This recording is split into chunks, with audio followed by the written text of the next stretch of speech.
सांगड़ मां खे ख़बर ॾींदा हलूं। डिस्ट्रिक्ट रिपोर्टर महमूद क़ाइम खानी जी रिपोर्ट मुताबिक़ पुलिस हमले में मुलविस 6 जवाबदारनि खे गिरफ़्तार करे वरितो।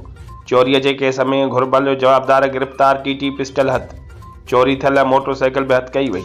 असल मालिक हवाले गुटका जा 820 थैला हथ। ॾोह में इस्तेमाल थियल मोटरसाइकिल बि तहवील में वरिती वई।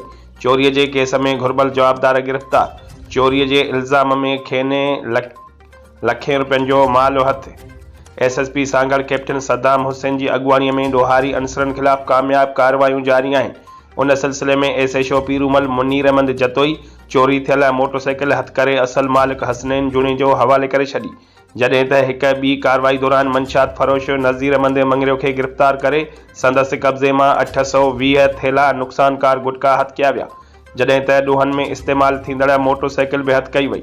SHO झोल ग़ुलाम नबी जलबानी चोरीअ जे केस में मतलूब जवाबदार अकरम अली शर खे गिरफ़्तार करे संदसि कब्ज़े मां TT पिस्टल हथ कया विया, जॾहिं त हिक ॿी कार्रवाई में पुलिस ते हमले जे केस में घुर्बल जवाबदार झलान शरकू खे बि पुलिस मुक़ाबले बैदि SHO सेक्शन टंजो आजम रफ़ीक अहमद मातहत अमलदारनि समेत गिरफ़्तार करे वरितो आहे।